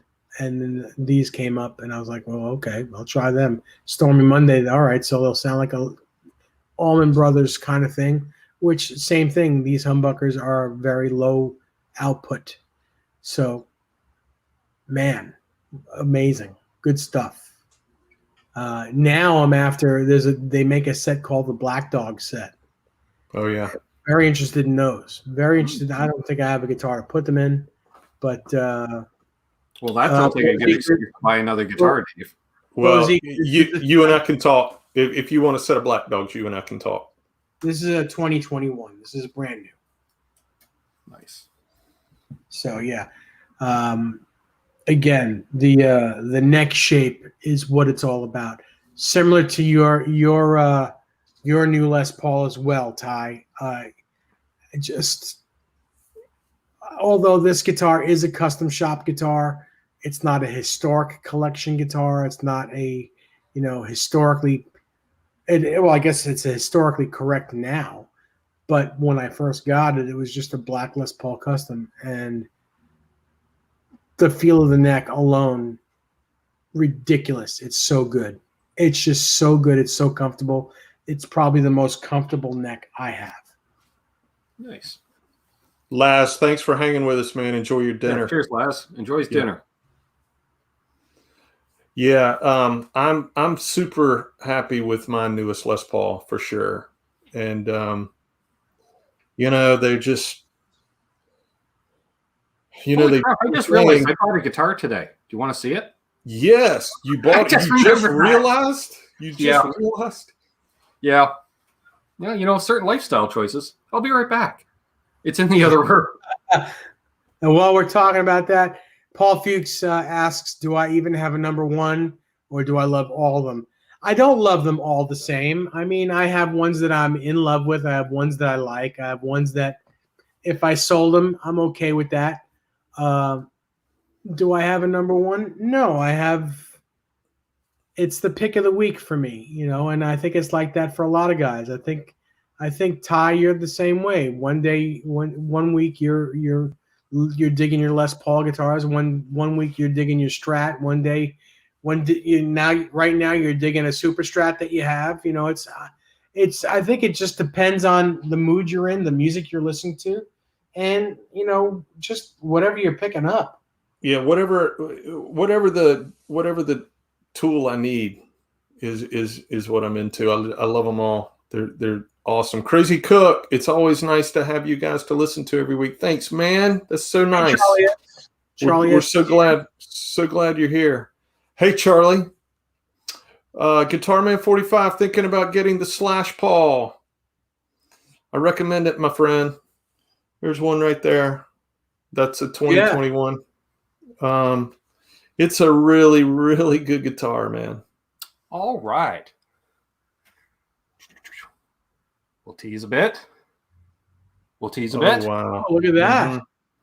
But look at that. My God, a Paul with a Floyd on it. Holy crap. Oh, dude, you have an Axis, an all Axis. Oh my God. Oh, Well, wow. Sort of, Dave. Oh, is it a Chinese of yours? You have a custom shop. I have a Chibson. It's so cool anyway. A Les Paul style with a Floyd on it. That's cool. Hey, as And long that- as I did that briefly color, own it a number man. of years ago. Fun with the metric. It's metric, but I'm gonna get her back into playing shape. It's been hanging on a wall for 10 years, and why not for $100? Oh my God, $100. Yeah, well, really, you can't sell them, right? Technically, they're a fake, but it does have that nice access, though. That's cool. You fooled me on first sight. You know what made me see it correctly are those knobs being so close together. Exactly. But at first glance, I was like, "Oh my God, that's cool." Yeah, And it unfortunately, is you can't cool. see the It is full cool. veneer. Or- it is cool. Yeah, and it does have a veneer. Like you can see a slight amount of movement in the flames, but once it's cleaned up, you'll be able to see the flames. Very on it. cool. Yeah, kind of. Love it, Ben. Love it. Why not? So Why? I got the same Why guy I not? got all the other equipment off of a couple of weeks ago. So Mhm. other than the fact that it does say the truss rod cover says Les Paul standard with block inlet. Yeah, I've seen those. That's very cool. So yeah, I'm Hey, going to say Charles. since it's a Chibson, Dave, that's not a real Floyd on it. Just saying. Yeah, I noticed that now, but when you first glance, Yep. I saw the Gibson logo and the headstock, and then you just kind of like lose it for a second. Yeah, But exactly. Yeah, I'm seeing all of the right now. But, That's not too but deep. it's still cool as hell. Yeah. I'm sure the guitar, once you get through it, it will play and sound great. Well, that's all. Oh, yeah. Exactly. And I want you to document everything you do to it because that'd be a cool journey to go on with. We will be doing that for sure because that's content for my channel for one, and I love working on stuff, especially something that I don't think this thing ever played right. I'm not sure if it's an intonation issue or what. But we're gonna have fun. Definitely. Awesome. Where are we Bozique going? says, Ty, how do you compare the new Slashbuckers to the old Seymour Duncans? I think they're very, very close. I really do. I'm not just saying that. I think that they're very close. I've used the Seymour Duncans for a long time. I have them in other guitars. I have the Slash version of the Seymours. So I don't just have the Alnico 2 Pros in other guitars. I have the Slash version of the Alnico 2 Pros in there where the bridge is wound a tad hotter. I have that in other guitars. I even have it in a PRS that I used for many years. The Seymour Duncans are what sound best to me because they're what I've known for so much longer. But the Slashbuckers are good pickups too. They sound great. And I don't know that I would have changed the pickups in that guitar because I did change it. And those have the Slash Seymours in it. Nice. I don't know that I would have made that move if I weren't already so predisposed to them already. I think they're really great. Charles 75N says, I love what he says here. He says, I don't have any high-end guitars, but I love what I have. And sometimes I stand in front of the rack and have trouble choosing. That's what it's all about, my man. That's what it's all about right there. Yeah, it's totally cool. You don't have to have a $5,000 whatever $1,000 guitar to enjoy playing guitar. You don't have to. If you enjoy what you have and it makes you feel good, that's all that matters.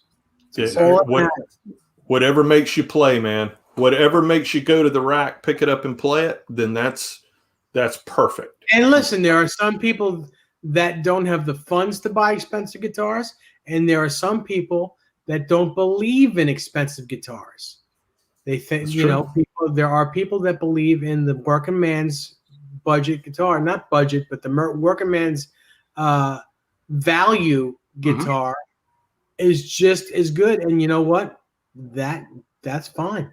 Totally fine. If it works for you and you enjoy playing it, then that's the guitar for you. That's all that matters. Paul, thanks for hanging with us, man. So glad you joined us again this week. Thanks for hanging. All right, fellas, what else we got this week? We can talk about what we got next week if that's okay with you. Let's do that. Let's mention that. Hey, Tinkerbell and Larry Mitchell. I think Larry Mitchell. Hey, Larry, how are you? Tinkerbell, how are you? Good to see you, Tinkerbell. Larry, great to see you, man. I caught a bit of Larry's live Everyone should get a Nags Larry Mitchell model. I could not agree more. Yep. Oh my goodness! What an amazing guitar! What an amazing guitar! Sell your car though. Got to sell your car to get that guitar. But when you play it, you won't want to put it down. That's what I'm scared. So anyway, next week we have our buddy Anthony Sajazi and his friend Mike. I gotta find his last name. Mike Matissa. Mike Matissa, right. And they both work at XM Sirius and Pandora, and they're doing they are in the midst of doing a new promotion on Van Halen and what Van Halen meant to the fans. And we're going to be talking about what they're doing on Pandora with this promotion. Cool. So we'll have them on here and we'll talk about the Van Halen promotion and it'll be a great time. It'll be some great Van Halen chat next week for sure. That's going to be a fun one. Yep. So make sure to wear your tone socks tomorrow or next week, folks, when you tune in. Definitely on that one. Yes. By the way, Larry, I did watch your show last night, and I did too. You were off the charts good. Always. Really, Larry always is. Yeah, but I mean, last night it's like something was channeling through him. Yeah, he was really good. I was lurking during some of the live stuff there. I was editing a video, so I wasn't in the chat. But inspiring. Yes, Larry is always inspiring for sure. Yeah, and I just about figured out about 8/10 of the intro to "In God We Trust," and it's gonna. I'm gonna tell you now, Larry. You're gonna get the copyright thing because if I play it right, it should trigger the copyright algorithm. But it's gonna come up in a demo. I've got a fairly high gain little pedal I want to demo, and I don't have a D neck guitar, so I just cheat and put it in drop D just to get that extra note. But why not? Why the hell not? Yeah. So we'll see.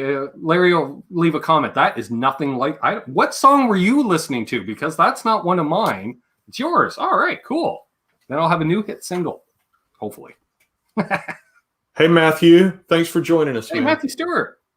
Matthew Stewart. I think we're about to say goodnight, but thank you for showing up. And if you have a moment, go back to the beginning and watch this one. It's really good. Yeah, tonight's show is a lot of fun. That was fun. That was fun. That was a lot of fun. And thank you all for your feedback, your chat, and contributing. This is all. It's all about you all watching this with us together. So I'm glad we were all able to meet here on a Wednesday, and do this. This was fun. Yeah, we got to find out about some new artists tonight in the chat too, which is awesome. Yeah, really quick, Larry, are you free for the next 5 or 10 minutes or so? Because if you are, I'll send you the link. Timothy, you can do the backstage with us after the show for a few minutes. Thanks for hanging with us, Timothy. Yeah, great to see Timothy in here. Yeah, nice to see you. 75 and enjoyed it. Excellent. And Charles, I keep forgetting to mention it. You leave some of the funniest, best comments on my videos. He said he'll Larry, and enjoyed the guitar player object as well.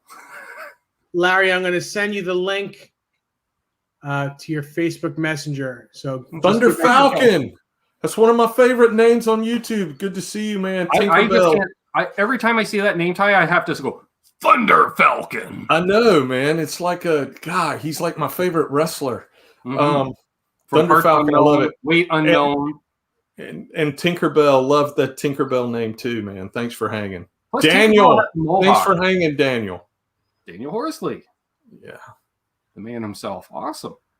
James, thanks so much, man. Yeah, definitely. Check out Tuck Andrus as well. I look forward to jumping into it, James. And we'll chat about it. We'll mention it next week. We'll chat about it. I hope to see you next Wednesday. All right, everybody quit chatting in the chat just for a sec so I can take a photo. There we go. I took a photo of James' comment, so I won't lose it. I was just about to take a photo. Next thing I see in the viewfinder, it's Terry's comment. I'm like, yeah, I got Terry's info. I can talk to Terry anytime. And thanks, Terry and Mayhem, for doing the Mod Squad duties tonight. Yes, absolutely. Yes, thank you so much, Terry. And if Mayhem. you're watching, please subscribe. Leave a thumbs up. It helps with the algorithm. If you're watching on replay and have a question for any of us on the panel, please leave a comment down below. Yes. All right, that's all I got, Dave. Oh, ring the bell because it's free. See you, ring the Dan. bell, subscribe, ring the bell. If you know anyone, if you have any friends or enemies that you think might like the show, let them know. Yeah, even log into your secondary troll account and give us a sub. We'll take it. By the way, real quick, I just got these Ned Says picks today. Oh, look at there. The only thing I'm not happy with is they're supposed to be stainless steel, but they're plastic. But I think I'm able to hold on to them a little bit better than normal size. So thank you, Christopher. I think they're going to work out nicely.